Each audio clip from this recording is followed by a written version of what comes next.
Hello everyone, कैसे हो आप सब। तो चलो, मैं हूं परीक्षित और अब जो हम करने जा रहे हैं वो है CBSE class 12 physical education chapter number 3 yoga and lifestyle का नेक्स्ट पार्ट। बहुत बहुत बहुत आसान है, पर उससे पहले आप ये बताओ कि आपने योगा याद करे कि नहीं करे। सारे आसन अभी नहीं किए हैं तो ये वीडियो देखने का कोई फायदा नहीं है। सबसे पहले आसन को याद करो जो मैंने पिछली वाली वीडियो में आपको बताया था, और अगर कर लिए तो चलो स्टार्ट करते हैं।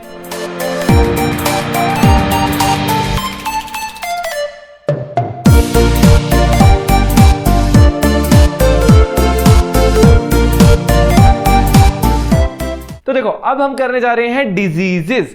डिजीजेस इस पूरे चैप्टर का सबसे इंपॉर्टेंट पार्ट है, जिसके अंदर हमारे सिलेबस में इस साल 4 डिजीजेस है। कौन कौन सी? ओबेसिटी, अस्थमा, हाइपरटेंशन और डायबिटीज। तो ये 4 डिजीजेस हैं। आपको इसका लॉन्ग फॉर्मेट आंसर क्वेश्चन आएगा, उसमें बोलेंगे कि आपको बोल दिया कि आप ओबेसिटी करो। ओबेसिटी के क्या क्या डेफिनेशन है, क्या क्या सिम्टम्स है जिससे आपको पता चलता है कि आपको ये डिजीज है, क्या क्या कॉजेज है, ये क्यों हो जाता है, और क्या क्या आसन है जो आप परफॉर्म कर सकते हो। अब कभी कभार वो आसन को एक्सप्लेन करने को बोल देंगे, कभी अगर नहीं बोलेंगे तो हम आप बस आसन को लिखकर छोड़ देंगे। सबसे पहले जो हम कर रहे हैं वो है ओबेसिटी। ओबेसिटी की डेफिनेशन क्या है? Obesity is defined as a condition of very high amount of fat and body weight. जब हमारी बॉडी में बहुत ज्यादा वेट हो जाए या बहुत ज्यादा फैट कलेक्ट हो जाए हमारी बॉडी में, उसको हम बोलते हैं obesity. Ideal weight can be calculated by BMI. जो बीएमआई है उसे हम आइडियल वेट कैलकुलेट कर सकते हैं। बॉडी बीएमआई आपको पता ही है, बॉडी मास इंडेक्स।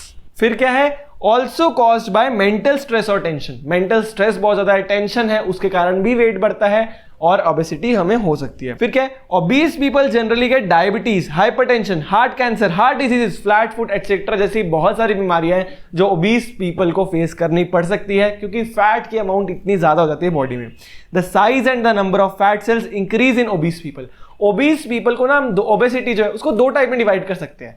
एक तो वो टाइप हो गई जिसके अंदर हमारे फैट सेल्स जो है वो नॉर्मल इंसान से बहुत ज्यादा हो। एक ओबेसिटी क्या होती है कि हमारे नंबर ऑफ सेल्स उतना ही है, पर उन सेल्स का, फैट सेल्स का साइज बहुत बड़ा हो। तो ओबेसिटी की 2 टाइप्स हैं, एक है हाइपर प्लास्टिक ओबेसिटी और एक है हाइपर इलास्टिक ओबेसिटी। इलास्टिक समझ आ गया, साइज थोड़ा बड़ा हो। हाँ, तो हाइपर प्लास्टिक उसका उल्टा हो गया। तो हाइपर प्लास्टिक क्या हुआ? A person having more than normal number of fat cells. जिसके normal number of fat cells से ज्यादा फैट सेल्स हो वो क्या हो गया? Hyper plastic. Hyper elastic, a person having more than normal size of the fat cells. जिसके fat cells का साइज ज्यादा हो नॉर्मल साइज से।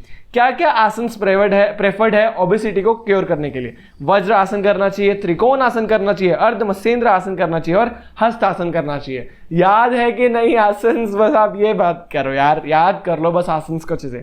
फिर आते हैं हम सेकंड डिजीज पर जो है अस्थमा। अस्थमा की डेफिनेशन क्या होती है? देखो, होता क्या है अस्थमा के अंदर? लंग, जिससे लंग्स के अंदर हवा जाती है ना, जो हमारी ट्यूब होती है वो ब्लॉक हो जाना या वो नैरो हो जाना, पतली हो जाना, उससे हमें ब्रीदिंग में प्रॉब्लम आना, उसे हम बोलते हैं अस्थमा। तो क्या हुआ? Asthma is a disease of lungs in which the way for air becomes blocked or narrow due to which there is difficulty in breathing। हमारी डिफिकल्टी होती है हमें ब्रीथ करने में। More mucus is produced, जो सलाइवा वगैरह होता है, म्यूकस होता है, वो ज्यादा प्रोड्यूस होता है जो भी अस्थमैटिक होता है। Carbon dioxide builds up in lungs and can be poisonous. क्योंकि इतने आराम से पैसेज नहीं हो रहा है हवा का, तो लंग्स के अंदर भी कार्बन डाइऑक्साइड ज्यादा प्रोड्यूस हो जाती है, मतलब वो रिलीज नहीं हो पाती, इसलिए वो पॉइजनस हो जाती है। सिम्टम्स क्या है जिससे आपको पता चला कि आपको अस्थमा हो सकता है?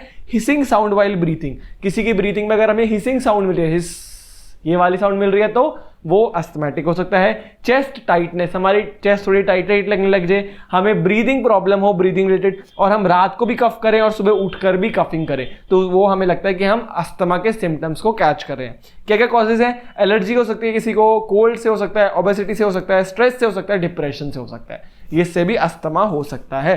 क्या क्या आसन प्रेफर्ड है? सुखासन, गोमुख आसन, काउस फेस पोज याद होगा, पर्वत आसन, माउंटेन पोज, और भुजंग आसन। दूसरा नाम क्या है? Cobra pose. ये हो गया। उसके बाद थर्ड डिजीज जो है hypertension. Hypertension is being faced in the whole world. Lifestyle is the major reason for increasing hypertension. देखो, आजकल की भाग दौड़ की जिंदगी के अंदर सबको कमाई करनी है, सबको ऐसा लग रहा है कि मुझे कमाई करनी है, बड़ा इंसान बनना है, हम स्ट्रेस बहुत ले लेते हैं, इसको बोलते हैं हाइपरटेंशन। वर्ल्ड में बहुत प्रिवेलेंट है, बहुत सारे लोगों को हाइपरटेंशन की बीमारी है। Hypertension means increased blood pressure. देखो, हम टेंशन लेते हैं तो हमारा ब्लड प्रेशर इंक्रीज हो जाता है, उसको क्या बोलते हैं हम? हाइपरटेंशन। नॉर्मल ब्लड प्रेशर क्या होता है? 120/80 mm पर मर्क्यूरी, HG होती है मर्क्यूरी। पर person who has a BP rating greater than 140/90 is said to have hypertension. Pressure formed between two heart beats is called diastolic blood pressure. दो heart beats के बीच में जो भी प्रेशर बनता है उसको हम बोलते हैं diastolic blood pressure. Hypertension complete होता है। क्या क्या आसन है? भुजंग आसन, पवन मुक्त आसन, शव आसन, अर्धचक्रासन और ताड़ासन। अब आप बोलोगे क्या क्या सिम्टम्स है, क्या क्या कॉजेज है? सिम्टम्स और कॉजेज इतने ज्यादा प्रिवेलेंट नहीं है, मतलब बहुत ज्यादा डायनामिक है, मतलब हर दूसरे इंसान को हो जाता है जिसको टेंशन हो जाती है। ब्लड प्रेशर बढ़ना आजकल आम बात ही होने लग गया है, इसलिए इसके कोई सिम्टम्स और कॉजेज कोई स्पेसिफिक नहीं है। उसके बाद हम आते हैं डायबिटीज पर। Diabetes is that disease when blood sugar level increases. जब हमारे ब्लड में शुगर का लेवल बहुत ज्यादा हो जाता है उसको हम बोलते हैं diabetes. It occurs due to disorder in carbohydrate functioning which increases sugar level. हमारी बॉडी के अंदर कार्बोहाइड्रेट्स होते हैं, कार्बोहाइड्रेट्स को हम फंक्शन अलग अलग उनका फंक्शन होता है, पर जब कार्बोहाइड्रेट फंक्शंस अच्छे से ना कर पाए तो उससे क्या होता है, हमारा शुगर लेवल इंक्रीज हो जाता है। Presence of oxygen is found in the urine, तो यूरिन के अंदर ऑक्सीजन भी मिल जाती है जिससे डायबिटीज हमें कंफर्म्ड हो जाता है। It develops when there is not sufficient insulin in the pancreas. तो और क्या रीजन है? जब हमारे पैनक्रियाज के अंदर सफिशिएंट इंसुलिन नहीं होता तो भी हमें डायबिटीज हो जाती है। डायबिटीज 3 टाइप्स की है, टाइप 1 डायबिटीज, टाइप 2 डायबिटीज और जेस्टेशनल डायबिटीज। टाइप 1 क्या है? Where body does not produce insulin, मतलब जब हमारी बॉडी इंसुलिन प्रोड्यूस ना करे, टाइप 1 डायबिटीज तब हमें हो जाती है। कब होती है ये? बिफोर 40 ईयर्स, या ये कह लो कि टीनेज और अडल्टहुड के दौरान हमें ये हो सकती है, हमारी बॉडी इंसुलिन प्रोड्यूस ही ना करे। टाइप 2 डायबिटीज क्या है कि हमारी body does not produce that much insulin और cells of body do not react to insulin. देखो फर्स्ट टाइप 1 में क्या है कि बॉडी इंसुलिन प्रोड्यूस ही ना करे। दूसरे वाले में क्या है, टाइप 2 में क्या है, प्रोड्यूस तो करे पर इतनी ज्यादा ना करे, और अगर करे तो हमारे बॉडी के सेल्स एब्जॉर्ब ही ना करे इंसुलिन को, तो इससे भी ये भी डायबिटीज है, इसको बोलते हैं टाइप 2 डायबिटीज। फिर आती है जेस्टेशनल डायबिटीज। जेस्टेशनल डायबिटीज क्या है? This type affects females during pregnancy due to high amount of glucose. देखो ग्लूकोज एनर्जी वगैरह बहुत चाहिए होती है प्रेग्नेंट वुमेन को, तो उसके कारण बहुत ज्यादा ग्लूकोज की अमाउंट आती है, कार्बोहाइड्रेट्स बहुत ज्यादा बढ़ जाता है बॉडी के अंदर, उसको हम बोलते हैं जेस्टेशनल डायबिटीज, जो प्रेगनेंसी के दौरान बहुत ज्यादा पाई जाती है प्रेग्नेंट वुमेन में। आसन कौन कौन से प्रेफर्ड है? भुजंग आसन, पवन मुक्त आसन, वाह पवन मुक्त तो मुझे हमेशा याद दिला देते हैं, पश्चिमोत्तान आसन और अर्धमत्स्येंद्र आसन, ये सारे आसन इंपॉर्टेंट है। 4 डिजीजेस हो चुकी है। अब आसन एज प्रिवेंटिव मेजर्स हमारा नेक्स्ट पार्ट है। क्या है आसन एज प्रिवेंटिव मेजर्स? मतलब आसन करने से, अलग अलग पोस्चर्स करने से हमें क्या क्या फायदा है?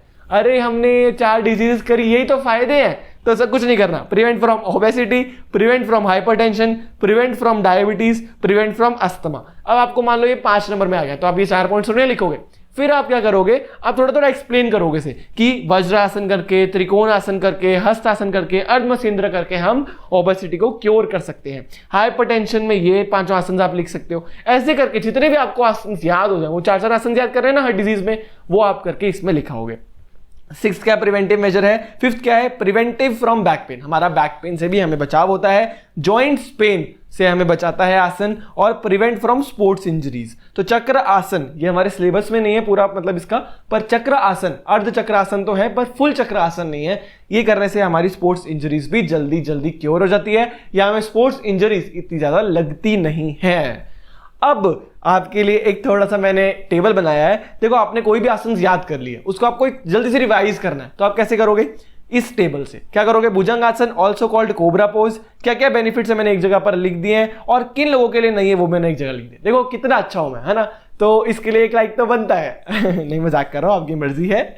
फिर आते हैं त्रिकोण आसन, गोमुख आसन, ऐसे करके सारे आसन को मैंने यहाँ पर लिख दिया है। जो जो इंपॉर्टेंट 7 मेन आसन है, आप लास्ट में जब आप रिवीजन करोगे तो आप एक बार गो थ्रू कर लेना।